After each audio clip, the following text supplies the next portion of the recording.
Olá, boa tarde, bom domingo, Igor, Maria, Isabela Torres, Cessa, bem-vinda, galera lá do CAPS, de Pombos, André.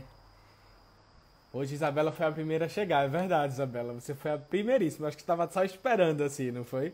Flavinha, sua presença sempre marcante, Cacá Melo, muito bem-vinda.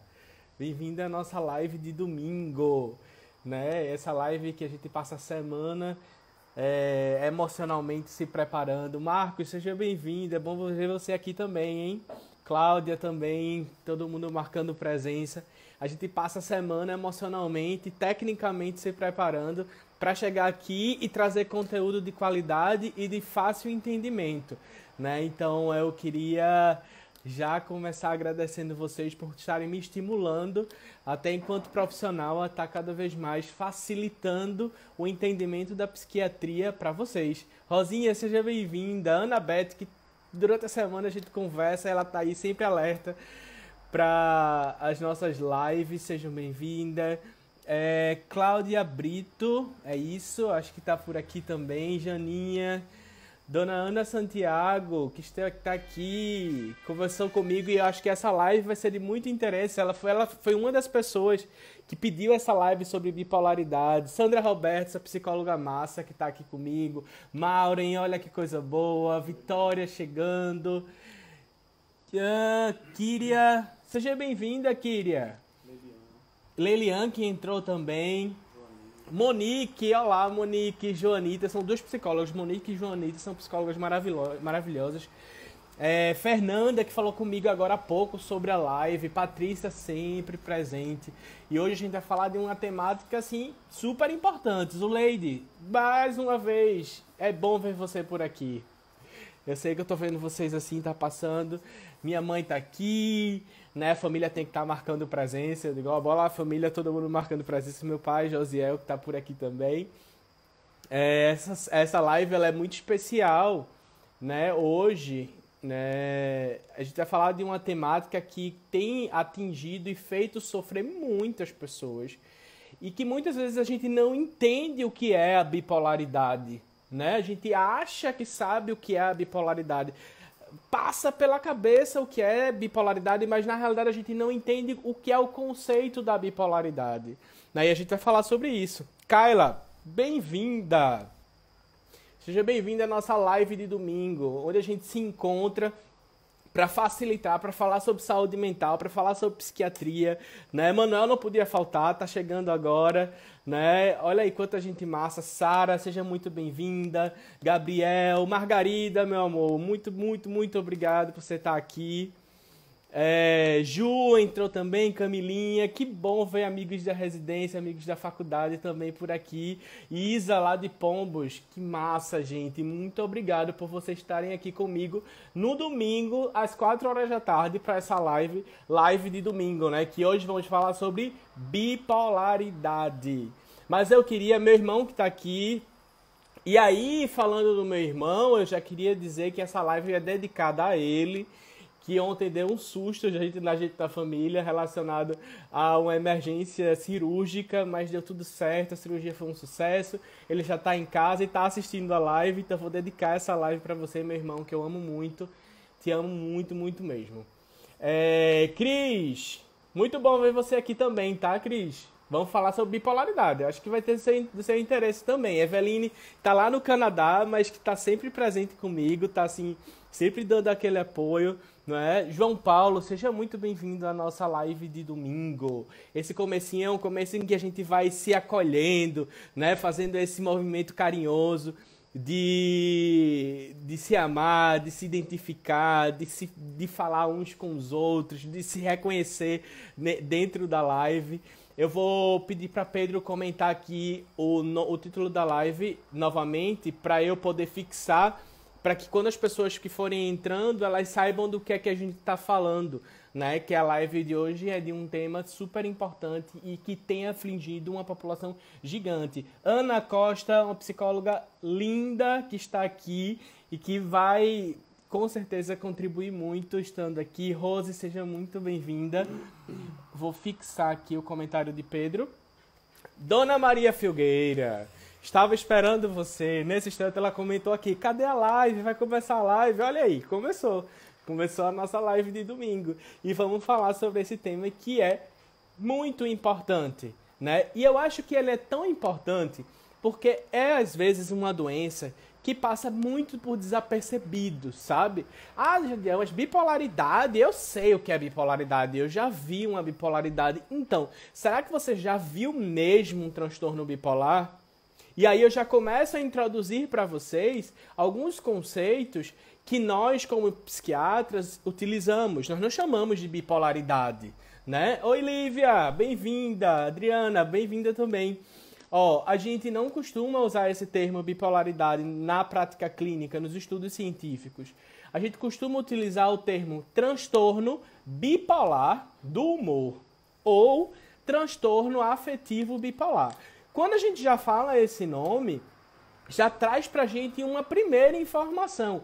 Gente, o transtorno bipolar do humor ou transtorno afetivo bipolar é uma doença da esfera do humor. Tá? É uma doença que a gente hoje compreende que pertence à esfera do humor. Então, a bipolaridade é uma doença do humor. Assim como a depressão é uma doença do humor, a distimia, né, é uma doença do humor. Então, nós temos várias doenças que afetam o humor. Então, desde já queria deixar essa informação para vocês. E eu sei que nós temos psicólogos aqui, profissionais de saúde mental e pessoas que são familiares de quem tem transtorno bipolar. E eu já queria deixar essa informação, até porque isso é importante de diferenciar. Não achar que bipolaridade é algo da personalidade da pessoa. A pessoa é bipolar porque ela quer ser bipolar. Então, aquela minha amiga, aquele meu amigo que faz assim, que faz assado, é bipolar. Não, vamos lá, vamos com calma.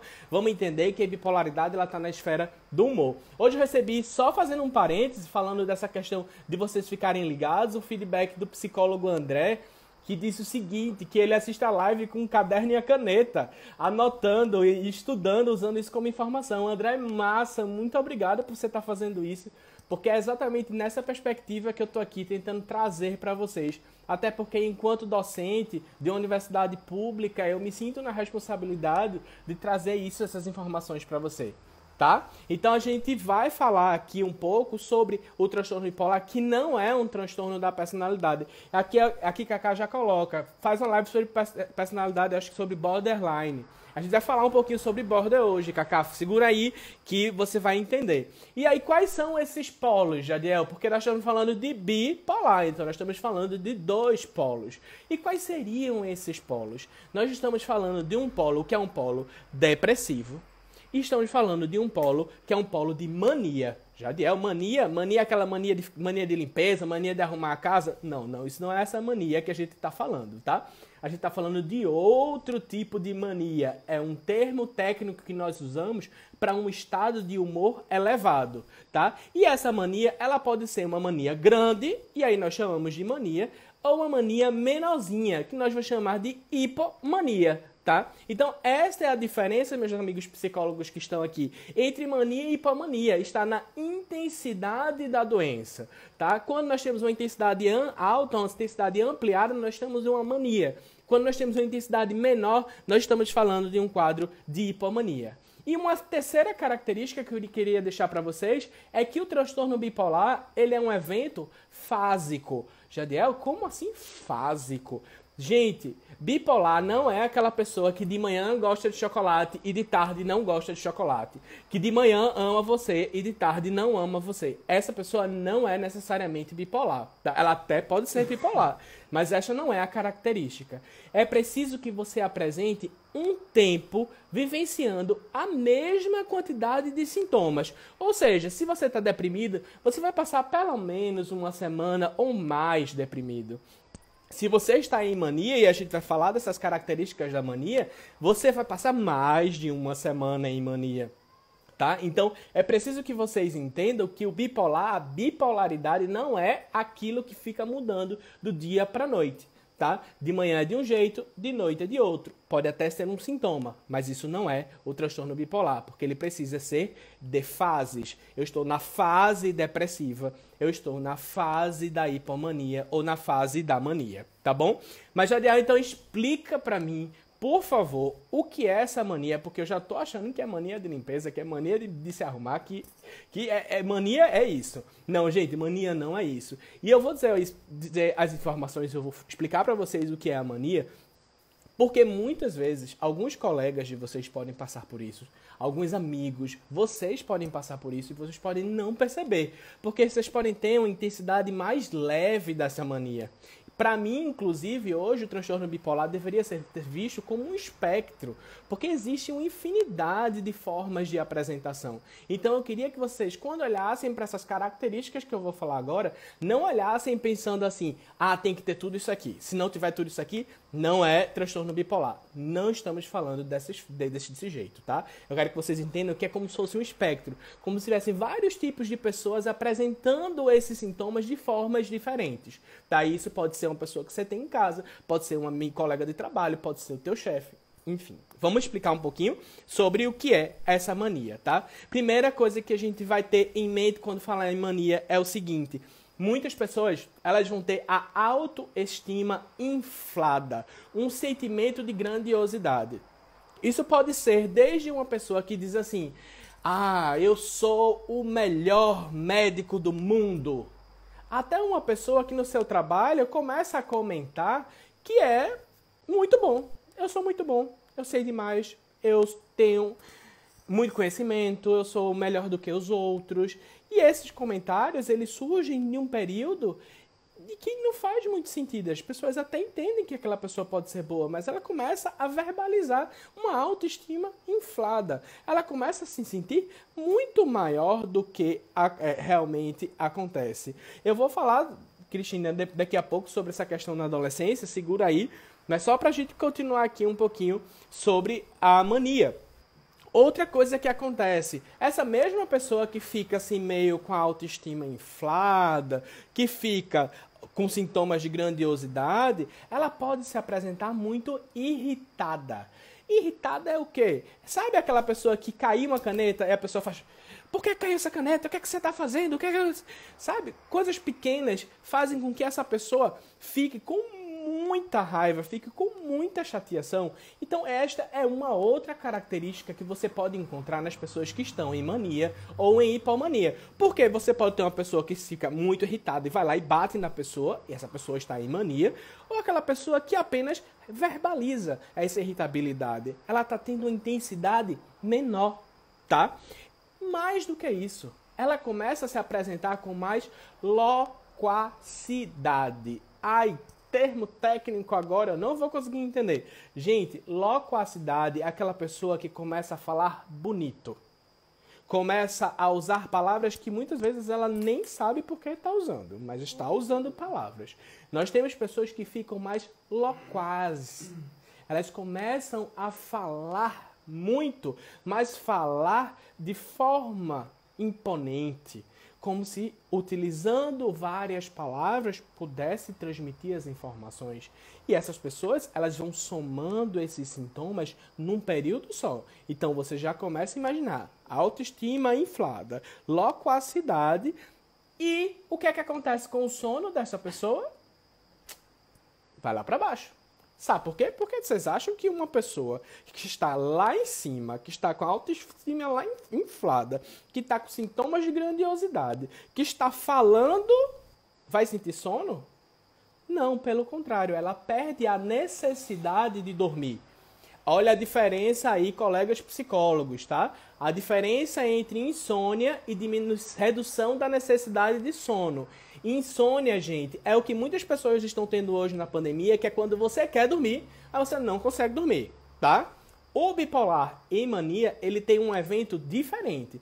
Ele tem redução da necessidade de sono, ou seja, dá 11 horas, meia-noite, 1 hora da manhã, e essa pessoa tá achando que não precisa dormir, que dormir é desnecessário, que, enfim, não tenho necessidade para dormir. Então, isso é uma das características que nós encontramos em pessoas com mania. E muitas vezes é confundido com pessoas que têm insônia. Tá? Então, o bipolar em mania, normalmente, ele apresenta uma redução da necessidade de sono. Ele fica muito distraído, tá? Ele fica muito agitado. Sabe aquela pessoa que fica ligada no 220 e que não para quieto um minuto? Pronto, estamos falando de uma pessoa em mania. Estamos falando de uma pessoa em hipomania, tá? Então, é uma pessoa que fica em agitação psicomotora a todo momento, a todo momento, a todo momento, a todo momento. Agitado, agitado, agitado, inquieto, se movendo muito, tá? Além de uma característica que é uma das que mais coloca em risco as pessoas que têm o transtorno bipolar, que é você começa a se envolver em atividades que têm um potencial para consequências dolorosas. Explica melhor, Jadiel, o que é isso, comportamentos com consequências dolorosas, o que seria exatamente isso? A pessoa em mania, ela, por exemplo, começa a gastar demais. Gasta muito. E gasta fora do padrão. Ou seja, não, Jadiel, mas eu conheço uma pessoa que ela é muito gastadora. Tá, mas se é o jeito dela, se ela é uma pessoa que já gasta muito, beleza, a gente vai entender de outra forma. Mas lembra que o transtorno bipolar ela é uma fase. Ou seja, uma determinada fase a pessoa apresenta essas características que eu disse daqui para cima e ainda começa a gastar muito, tá? Começa a se envolver em indiscrições sexuais. O que seria isso? Eu falei isso até para as minhas alunas, que tem alunas minhas aqui da pós-graduação de sexualidade humana, que a gente falou sobre isso. A pessoa fica com hipersexualidade. Muitas vezes fica em excesso essa necessidade da sexualidade, tá?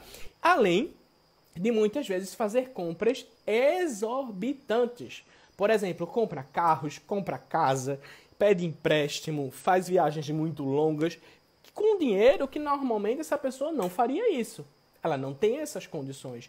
Então, nós estamos lidando com uma pessoa, imagina só, que está com a autoestima inflada, com grandiosidade, né, se achando, falando localmente, uma pressão para falar. É como se o cérebro da pessoa tivesse tão rápido que fica empurrando a pessoa para falar. Então, a pessoa começa a falar bastante. Ela fala muito. De noite ela não dorme, começa a gastar muito, começa a ter uma vida sexual desorganizada. Imagina o quanto essa pessoa não sofre. Agora eu acho que vocês já começaram a ver a diferença entre aquele coleguinha que de manhã gosta de chocolate e de tarde não gosta, ou de manhã tá lá amando você e de noite ele não tá mais gostando de você, de uma pessoa que tem o transtorno afetivo bipolar, ou transtorno bipolar do humor, ou a bipolaridade, tá? Então eu trouxe para vocês os sintomas. Agora, esses sintomas podem ficar de forma variadíssimas. Pode ser bem leve, ou seja, alguém que começa a ficar um pouco mais falante. Pode ser alguém que começa a ter um pouquinho mais de gasto no cartão de crédito do que normalmente faz. É uma pessoa que pode ficar um pouquinho mais grandiosa, com autoestima mais inflada ou irritável e passa desapercebido. Muitas vezes as pessoas acham, dizem assim, pô, tem época que fulano tá de um jeito que a gente nem reconhece. Tem época que fulano tá falando demais. Tem época que fulano se acha demais. Pode ser que nessas épocas nós estejamos lidando exatamente com uma fase de hipomania. Por isso que eu gostaria que vocês tivessem a prudência de identificar esses sintomas, mas de uma maneira tranquila, porque é um espectro. São várias pessoas diferentes apresentando os mesmos tipos de sintomas.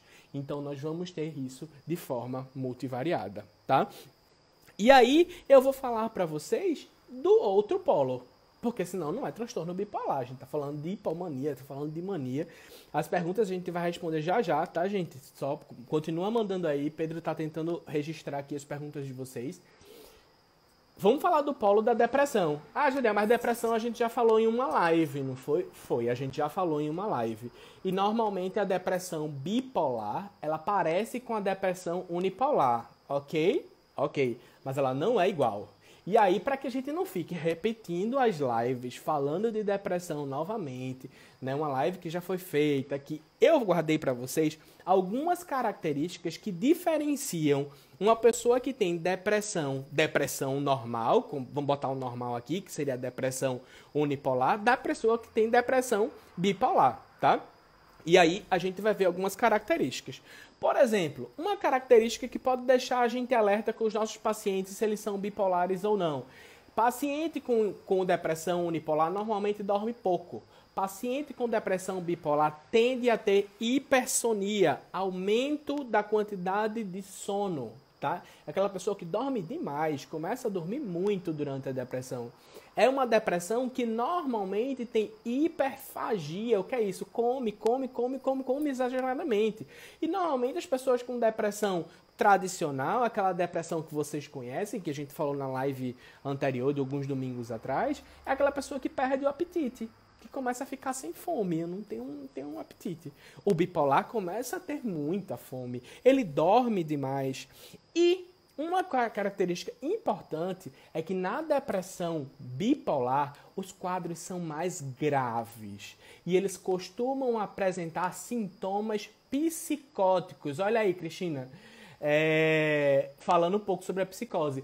A depressão, ela costuma vir com sintomas psicóticos, ou seja, aquele depressivo que fica tão deprimido que começa a ouvir voz. Né, começa a ter ideias delirantes de morte, ideias de que vão vir pegar essa pessoa para matar. Então, é uma depressão que vai trazer, né, junto com ela, sintomas psicóticos. Então, ela diferencia um pouco da depressão unipolar. Não é que o unipolar não possa ter, mas é mais frequente no bipolar apresentar esse tipo de quadro. Outra coisa que é muito comum nos depressivos é que fica uma depressão muito irritada. Então é um depressivo que vive irritado com tudo. Lembra que parece um pouco com a mania?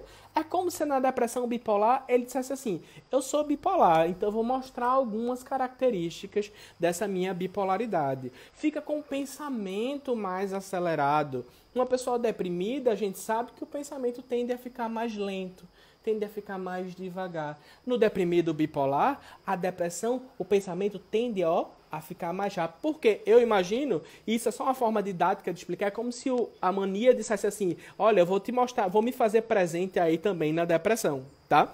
E existe uma outra característica que aí, Cacá, pode parecer até com a instabilidade do borderline, é uma instabilidade do humor. Instabilidade do humor. O que seria isso? A pessoa está aqui, fica muito emotiva, chora com um comercial, chora com qualquer comentário, mas daqui a pouco está sorrindo e daqui a pouco está chorando de novo e sorri novamente e chora novamente. É como se ficasse vivendo numa eterna montanha-russa. Imagina como viver numa montanha-russa deve ser cansativo. A gente não costuma estar eternamente nesta oscilação. E muitas pessoas com transtorno bipolar acabam apresentando esta oscilação, tá? Então, eu trouxe para vocês algumas características que podem ajudar a diferenciar uma depressão comum de uma depressão bipolar. E aí agora, teve muita gente aqui falando assim, adolescente, criança. Eu vou dar uma característica para vocês. Normalmente, o transtorno bipolar, a depressão bipolar, ela ocorre em pessoas mais jovens, nos adolescentes. E aí eu quero deixar todos os meus colegas psicólogos da infância e adolescência que estão presentes nessa live alerta para os seus pacientes adolescentes que apresentam quadros depressivos. Porque esta presença de quadros depressivos é um fator de risco para, no futuro, esta pessoa poder apresentar um quadro de transtorno bipolar. E pode não ser tão futuro assim. Tá? Às vezes, na própria adolescência, já vai apresentar um quadro de mania e já vai ter o diagnóstico para transtorno bipolar. Na infância, é muito raro. É muito mais raro a gente ver a presença do transtorno bipolar na infância, tá? Na adolescência, já é um fator de risco. Então, quando você vai conversar com alguém que é bipolar, possivelmente, quando ele era adolescente ou ela era adolescente, tinha ali uma história de ter tido um transtorno depressivo, ou medicado, ou não medicado, ou procurou ajuda, ou não procurou ajuda, porque é uma frequência. normalmente é um quadro que ocorre antes dos 25 anos. A depressão bipolar. A depressão unipolar é mais comum após os 25 anos. Então nós temos aqui mais um alerta para vocês, tá? E um outro alerta que é muito importante e que ajuda a gente mais do que seria como um alerta é história familiar. Gente, transtorno bipolar e história familiar, nós temos, eu vou dizer um dado para vocês. É um fator de risco em que dá para a pessoa 10 vezes mais chances de ter transtorno bipolar. Se você tem um parente que tem transtorno bipolar, por exemplo, alguém tem um pai ou uma mãe que é bipolar, você tem 10 vezes mais chances de ter transtorno bipolar do que uma pessoa da população geral que não tem um parente com transtorno bipolar. Então a história genética também nos ajuda e muito, tanto para o diagnóstico quanto para estratégias de prevenção em saúde mental. Porque para que essas pessoas que têm um risco elevado, se elas apresentarem sintomas muito leves, a gente já começa a pensar no diagnóstico e pode, assim, cuidar delas, tá? Uma segunda informação de fator de risco é o seguinte: a esquizofrenia na família também parece aumentar os riscos da pessoa ter transtorno bipolar, tá? É como se geneticamente houvesse um cruzamento de informações, tá? Então a gente tem aí um outro fator. Às vezes a pessoa tem um avô que era esquizofrênico e a pessoa abre um quadro de transtorno bipolar do humor. É possível, do ponto de vista genético, essas duas doenças elas acabam se cruzando. Tá? Cruzando é um termo que eu estou utilizando de forma didática para falar desta questão genética, tá bom? Gente, aí a gente já viu e pô, pronto, agora eu já entendi transtorno bipolar, já sei que tem polo depressivo, já sei que tem a mania. A mania não é aquela mania de limpeza, é a mania que tem a grandiosidade, que fala muito, que gasta muito, se envolve com questões de sexualidade de forma prejudicada. Então, já entendi isso. Só que aí eu quero dizer que o transtorno bipolar, às vezes, ainda fica mais difícil pra gente diagnosticar, sabe por quê? Porque, às vezes, os dois quadros vêm misturados. E nós temos o que nós chamamos de episódio misto. É aquela pessoa que tem um pouquinho da depressão e um pouquinho da mania ao mesmo tempo. E aí a gente tem que entender se isto aí faz parte do transtorno bipolar ou não. Então nós temos ainda mais este desafio, que é o aparecimento de sintomas de mania e sintomas de depressão ao mesmo tempo, em intensidades que às vezes não são iguais, né? Tipo, tem 3 sintomas de depressão, tem que ter 3 de mania. Às vezes não, às vezes tem 4 sintomas de mania, 2 de depressão e a gente está dentro de um episódio misto. E isso traz para nós médicos um desafio de tratamento, um desafio de diagnóstico, um desafio de acompanhamento. Então veja o quanto a bipolaridade foge daquela lógica estereotipada que nós tínhamos antes, né? Aquela lógica de que o bipolar é aquela pessoa que fica de manhã de um jeito, de noite de outro. Não, tem uma infinidade de outras características. Ok, gente? Aí alguém comentou aqui sobre o transtorno de personalidade borderline. Eu acho que foi Cacá Mello que comentou aqui. E aí eu queria dizer para vocês que o transtorno de personalidade borderline é um diagnóstico diferencial. Porque, assim, ele também é um transtorno que apresenta instabilidade do humor. Só que a pessoa com a personalidade borderline, que pode inclusive ter as duas coisas, ser bipolar e ser borderline, mas eu vou falar aqui, das pessoas que têm personalidade borderline, elas costumam, assim, ser muito intensas, elas costumam viver no limite das coisas, assim, ou ama demais, ou odeia demais, ou gosta muito, ou gosta infinitamente pouco, tá? Tem excesso de raiva, que pode se manifestar através de agressividade. Então, muitas vezes se confundem com episódio de mania, porque é uma pessoa que está agressiva, está irritada, né, está chorando e hora está alegre, e aí é o transtorno de personalidade borderline. Como é que eu vou diferenciar? Lembra que bipolar é fásico, a pessoa não é assim constantemente. Na personalidade borderline, nós temos isso de forma mais linear ao longo da vida, tá? E eu queria passar para vocês uma informação que, só para reforçar assim, a importância de a gente estar aqui falando dessa live, que 2,4% da nossa população apresenta um transtorno bipolar. E muitas vezes isso pode estar sendo subdiagnosticado, tá? Então nós temos um percentual relevante de pessoas. Nós temos, por exemplo, autismo com 1% da população, né? Nós temos aqui quase 2,5%, né, da população que apresentam o transtorno bipolar. E um outro ponto que vocês vão ficar atentos quando vocês tiverem um parente que tem transtorno bipolar, e quem tem parente com transtorno bipolar, quem já tratou paciente com transtorno bipolar, sabe, paciente com transtorno bipolar tem que estar atento para suicídio. Suicídio, gente. Os estudos dizem o seguinte: paciente com transtorno bipolar, 6 a 7% deles morrem por causa de suicídio. 43% dos pacientes com transtorno bipolar já pensaram em se matar. 21% dos pacientes com transtorno bipolar já planejaram a sua morte. E 16% dos pacientes com transtorno bipolar já tentaram se matar. Então nós estamos lidando com uma doença que coloca a vida em risco, que coloca a existência em risco. Então não é uma questão da vontade, não é uma pessoa que gosta, não gosta, que é assim ou que é assado. Não, é uma pessoa que tem uma doença grave, é uma pessoa que tem importantes fatores que devem ser levados em consideração. Mulheres bipolares, elas tentam mais. Homens bipolares conseguem mais o suicídio, tá? A solidão em mulheres é um fator de risco para a tentativa de suicídio. Uso de substância, dependência de cafeína, uso de cigarro, a personalidade borderline em mulheres é fator de risco para que essas mulheres tentem suicídio. Gente, nós estamos falando de uma situação que é de fundamental importância para a saúde pública, né? Nós temos o Setembro Amarelo, que fala sobre suicídio, e a gente está falando agora de transtorno bipolar, e eu estudando e trazendo para vocês essas informações sobre a importância de, quando a gente estiver lidando com alguém com esse tipo de patologia, a gente ir em direção à prevenção do suicídio, tá? Até porque, normalmente, se a pessoa tiver problemas interpessoais, história de abuso sexual na infância, de traumas ou estressores, tudo isso é fator de risco para que a pessoa apresente tentativas, pensamentos ou comportamentos suicidas.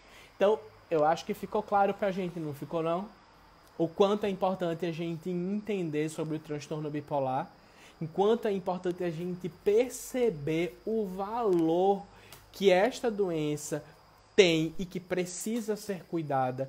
Vocês hoje já saem daqui sabendo que não é mais aquela historinha da vontade, do querer, do eu gosto, do eu não gosto. Hoje, quando vocês pensarem assim, muita gente até brinca, eu acho que eu sou bipolar. Você vai dizer, não quero ser bipolar, né? Porque ser bipolar traz um bocado de prejuízo e muito sofrimento. Tá? Então a gente pode ter vários problemas secundários ao transtorno bipolar. Então o suicídio é um dos principais momentos, tá?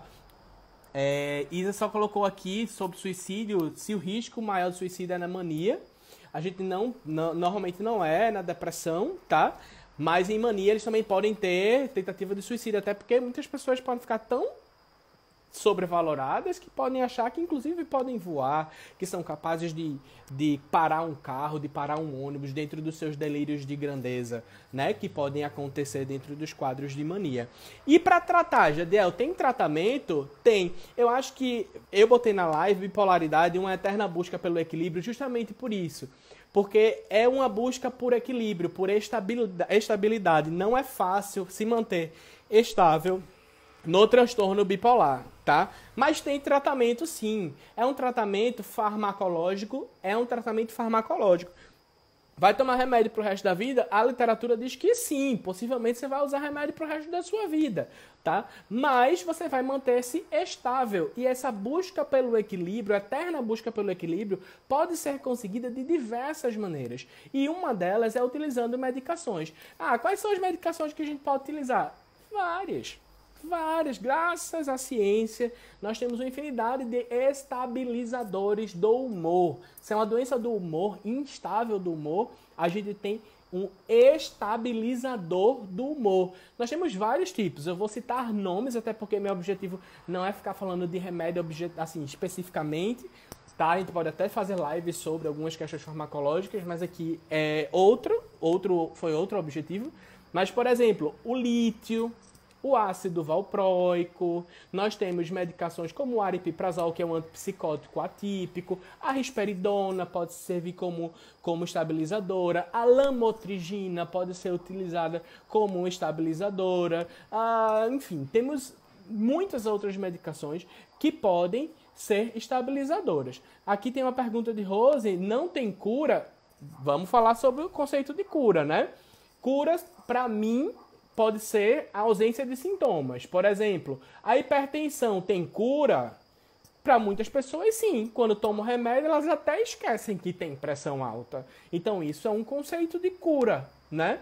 Agora, se você imagina que quando eu parar de tomar os sintomas, eu não tenho risco mais nenhum de ter um evento de transtorno bipolar, de crise, né? Um episódio agudo, aí sim você pode apresentar episódios agudos. E a gente não pode dizer quando nem qual será a intensidade. Mas eu acredito que assim como a gente pode fazer uso de medicações para problemas no coração, né? Para problemas de diabetes, problemas de outras ordens, a gente pode também fazer uso para o transtorno bipolar e buscar essa estabilidade.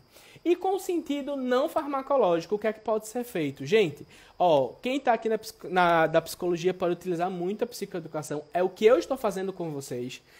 Isso é psicoeducar, ou seja, é falar para vocês como se constitui o adoecimento, como a gente pode prevenir, como a gente pode ajudar. Isso é psicoeducação. Então, uma das principais estratégias com base em evidência científica é a psicoeducação. Quem tem transtorno bipolar tem que conhecer a doença muito bem. Porque quando começam os sintomas, ela já pode recorrer ao seu profissional de referência e aí já fazer uma intervenção para que não entre num quadro de crise, tá? Segunda estratégia importante, suporte familiar. Os pacientes que têm suporte familiar têm um desfecho da doença muito melhor. Ficam melhor mais rápido, passam por crises de uma forma mais segura, têm menos chances de tentativas de suicídio. Então é importante ter um suporte familiar para esses pacientes. Cuidado com o sono. Bipolar não pode ficar sem dormir, tá? Isso é uma das estratégias não farmacológicas mais importantes para manter a estabilidade do transtorno bipolar. Então, além de ter uma família que entenda, que possa dar suporte, é importante que a gente cuide do sono dos pacientes com transtorno bipolar. Então, tanto com a questão da higiene do sono, quanto com as questões que podem ser usadas do ponto de vista farmacológico, tá? E eu gostaria de deixar como última intervenção não farmacológica que vocês que estão trabalhando, que são familiares, que são profissionais, possam ajudar essas pessoas a fazer o uso regular das medicações. Só quem tem uma doença crônica sabe como é difícil lembrar de tomar o remédio até que se crie um hábito ou uma rotina. Então, o uso regular das medicações vai ajudar e muito essas pessoas a se manterem no equilíbrio. Afinal de contas, a bipolaridade é uma eterna busca pelo equilíbrio, tá? E esse equilíbrio vai envolver muitos fatores e um deles são os fatores farmacológicos. Tá, gente? Gente, foi isso que eu preparei do ponto de vista técnico até assim para vocês, né? Assim, sobre a questão do transtorno bipolar. Mas nós vamos entrar naquela parte em que nós vamos estar respondendo algumas perguntas, né? Acho que eu acabei respondendo, né? Eu vi aqui algumas perguntas subindo, e aí durante a live acabou que a gente foi respondendo, mas algumas pessoas fizeram outras perguntas, e aí a gente vai aqui ir falando, tá bom? Se vocês tiverem mais algum questionamento, coloca aí que a gente vai tentando e responder. Já vou pegar logo a pergunta de Maria Filgueira, que ela pergunta: yoga, meditação, atividades físicas ajuda? Atividade física ajuda muito, tanto quanto a questão de manter a estabilidade do sono. É uma das estratégias para pessoas que têm transtornos do humor. É a atividade física de forma regular, tá? Me perguntaram aqui, a bipolaridade pode ocorrer na adolescência? Pode, e eu acabei respondendo durante a nossa live. Perguntaram também, uma libido direcionada para um determinado projeto a ponto de dormir pouco pode se tornar um estado de mania? Gente, não é exatamente assim.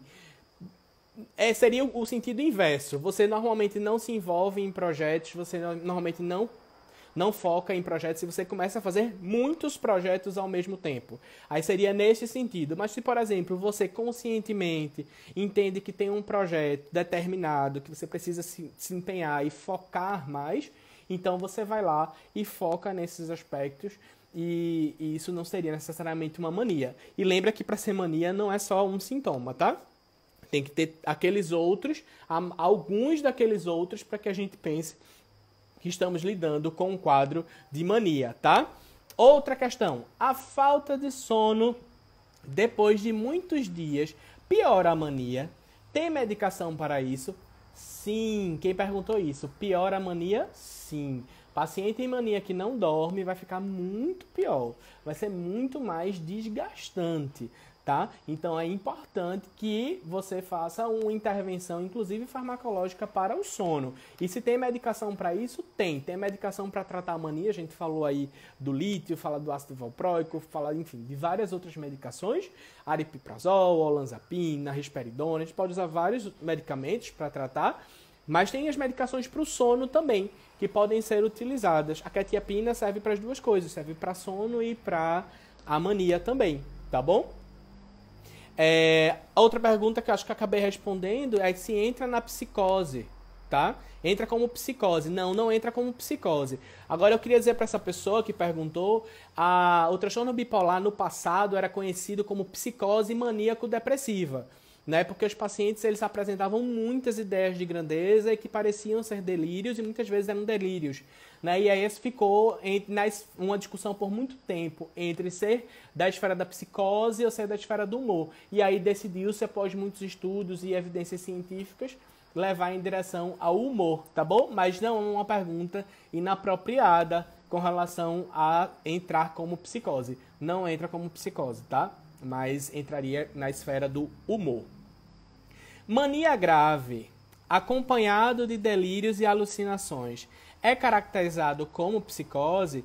Veja, ela não é caracterizada como uma psicose. A mania ela não é uma psicose, mas ela pode ter sintomas psicóticos dentro do quadro de mania, que é o que a gente chama de delírios de grandeza. São pessoas que realmente têm delírios de grandeza. Delírios do tipo de achar que é Deus, de achar que é dono da rua inteira, sabe? De achar que agora é o descobridor de tudo, da cura do Covid, sem estudar nada, sem você saber que a pessoa não tem base para estar falando isso.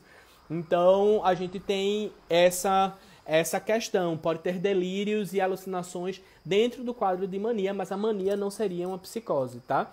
Pode ter sintomas psicóticos dentro do quadro de mania, tá? Aqui, eu acho que eu acabei... Tem outro lado.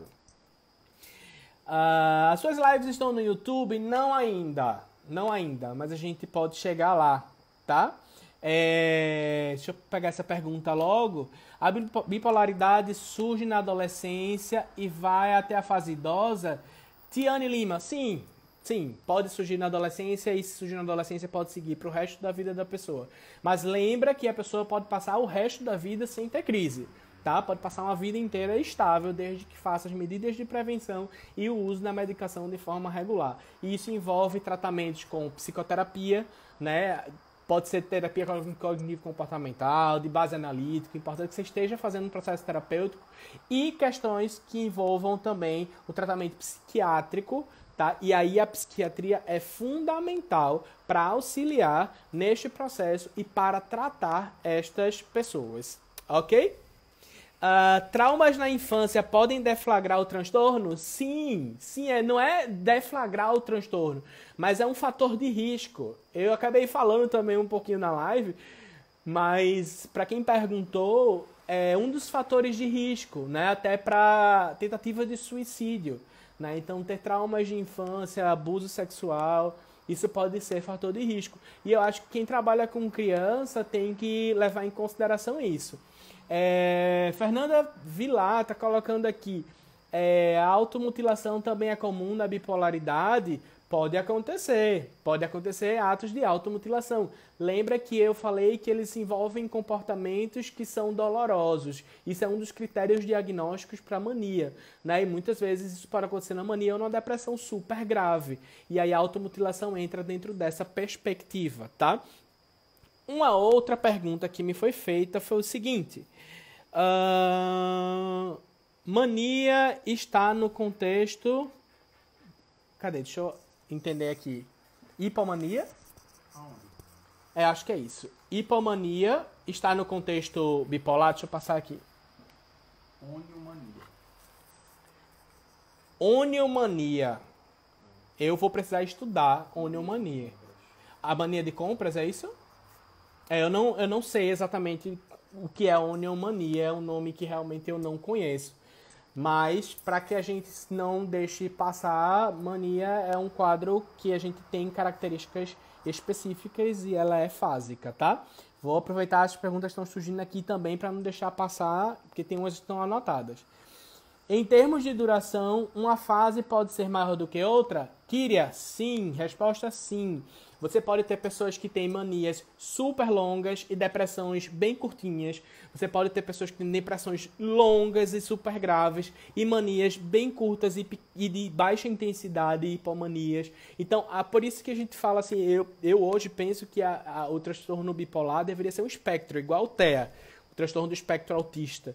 Porque é assim, é multivariado, a gente não tem um padrão específico, a gente tem características que são muito frequentes, tá?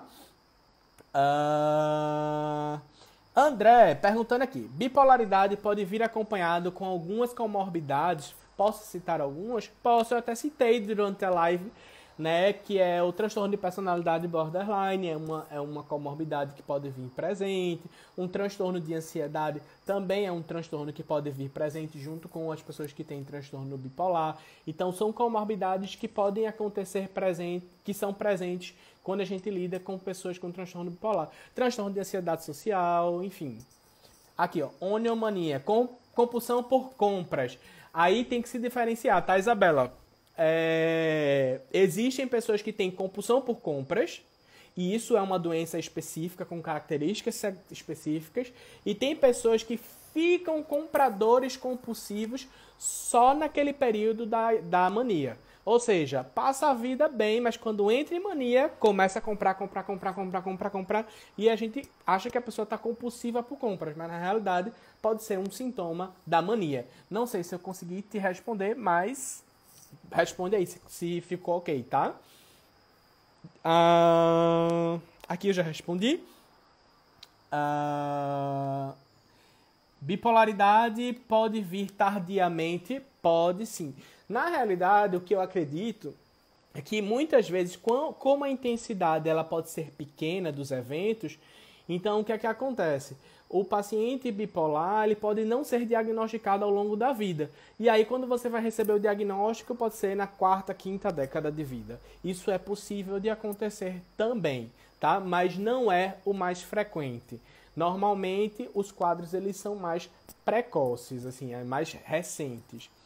Gente, eu vou mandar um beijo, eu vou parar aqui assim, as respostas.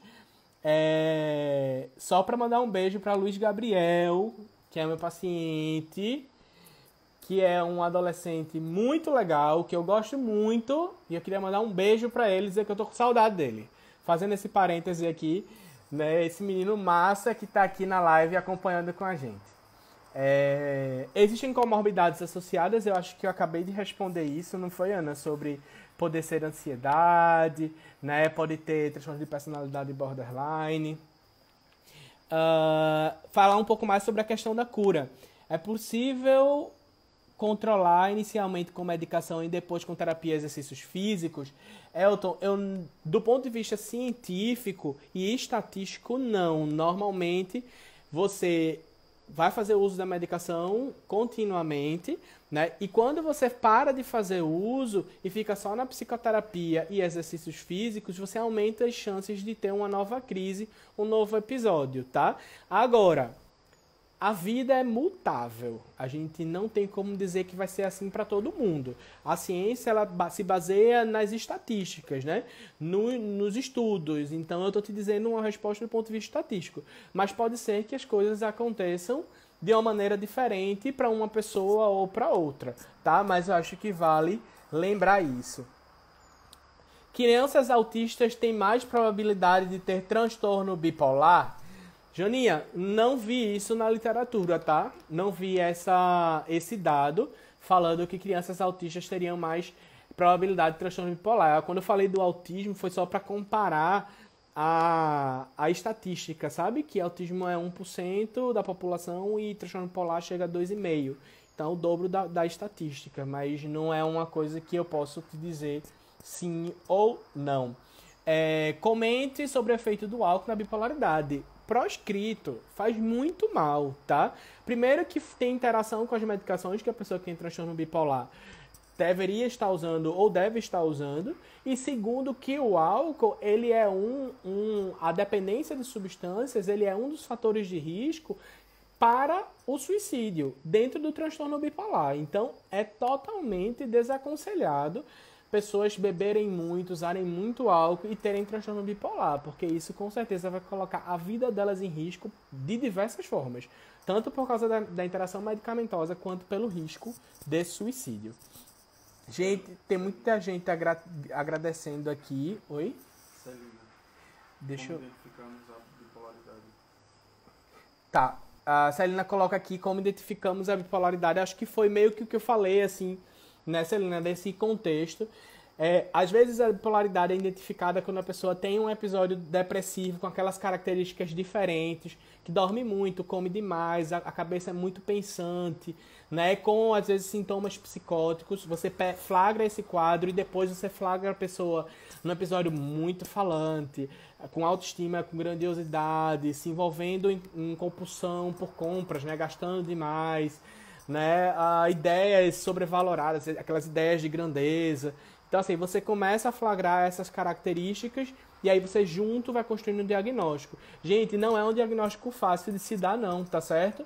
É preciso ter tempo, história, para que a gente possa fazer esse diagnóstico. Tem pacientes que às vezes chegam parecendo que é uma ansiedade e depois a gente descobre que é um transtorno bipolar. E isso é possível de acontecer. Ana Santiago pergunta: como ajudar um paciente em mania a saber que ele está nessa fase? Ana, que desafio! É um desafio super grande, porque para nós que somos profissionais de saúde é super difícil. Imagino para quem é familiar, sabe? Mas a minha sugestão é de que antes de que chegue numa mania, a gente comece já a fazer orientações de perceber que a pessoa está diferente, porque a pessoa ainda tem mais consciência dos eventos. E quando a pessoa estiver em mania, é a insistência e tentar, como eu digo, na fragilidade da argumentação, você conseguir convencer essa pessoa de que ela está passando por um quadro de adoecimento do tipo mania, tá? Agradecendo aqui, as pessoas estão dizendo que foi super didática, que foi ótima. Poxa, que legal! Emoção em vida, qual a medida de tempo para diagnóstico? Medir a emoção em vida. Gente, esse é um outro Instagram. Até ia falar pra Caixola, não sei se ela tá hoje aqui, que uma parente lá de Vertente está seguindo. Emoção em Vida também é um Instagram muito legal, tá? De psicologia, que vocês podem seguir, trabalha psicologia da infância e adolescência de uma forma muito legal. Qual a medida de tempo para diagnóstico? Não tem assim, normalmente eles vão caracterizar no DSM uma semana da presença de sintomas depressivos, com a presença de um período que você relatou que é de mania ou hipomania, tá? Então, assim, do ponto de vista temporal, a gente não tem um tempo muito marcado, não, e nem quero que você fique presa a isso. Mas é muito mais a questão da apresentação dos dois quadros, de ter ao longo da vida apresentado um quadro depressivo, e vale a pena olhar para os adolescentes, você que trabalha com adolescente, porque os adolescentes às vezes fazem quadros depressivos e depois a gente finge que nada está acontecendo e às vezes começam a surgir comportamentos diferentes, de condutas diferentes, irritáveis, agressivas, e a gente perde o diagnóstico de transtorno bipolar na adolescência, tá? Eu acho que seria isso. Jadiel, os sintomas no quadro são egossintônicos, só para traduzir aqui para vocês, tá? Egossintônico é quando a pessoa ela não se incomoda com o que está acontecendo. Algumas vezes, sim, tá? Algumas vezes, pacientes que estão delirantes, que estão com delírios de grandeza, eles podem apresentar isso. Mas, normalmente, as pessoas sofrem muito, é mais egodistônico com relação ao sofrimento, tá? A galera agradecendo a live. Tem poesia hoje? Tem, Jana. Já eu vou fazer essa poesia. Tá, inclusive, acabando o nosso tempo. Terror noturno é frequente em bipolar? Isabela, não tenho esse dado para te dizer, tá? Se a gente apresenta muito terror noturno em paciente bipolar. A pessoa que tem a bipolaridade tem cura? Gente, acho que ela também perguntou isso. Gente, cura é um conceito subjetivo. Se você acha que cura é parar de tomar remédio, a resposta é não, tá? A pessoa não vai poder parar de tomar remédio, muito possivelmente. Se você considera cura como a ausência de sintomas, ou seja, não sinto mais nada, fico bem, mesmo que tenha que tomar a medicação, sim, tem cura, tá? Pode confundir bipolaridade com TDAH? Pode, tá? Inclusive pode ser uma comorbidade, tá, gente? Pode acontecer as duas coisas. Ser bipolar e ter TDAH. Porque o TDAH tem aquele pensamento muitas vezes acelerado, a distraibilidade, mas é muito importante você estar atento de que o bipolar ele é fásico. Ele começa, mas ele termina. Ele tem aqueles sintomas num período e para. Ele não tem os sintomas e continua ao longo da vida. E o TDAH, sim, ele continua ao longo da vida. Gente, André, eu vou responder a pergunta de André. Eu só tenho 4 minutos. Foi tão legal hoje também, eu gostei tanto. E depois eu vou passar para o momento final da gente, tá? Você se deparou com algum quadro de bipolaridade com transtorno positivo desafiador? Veja, o TOD, que é o transtorno positivo desafiador, a gente vê muito mais na infância do que no adulto, tá? Então, no adolescente e adulto, assim, então eu não vi isso de forma muito comum, tá certo? Vou compartilhar a live, pode deixar. Gente, muito legal o feedback de vocês. Eu tô aqui falando e aí eu vou lendo o feedback de vocês e vou deixando passar, porque eu não posso parar para estar falando com todo mundo. Vi muita gente legal entrando. Fiquei muito feliz de receber esse retorno de vocês. Gente, o meu objetivo nessas lives é aproximar a psiquiatria de vocês, sabe? Torná-la de maneira mais fácil, mais didática, mais compreensiva.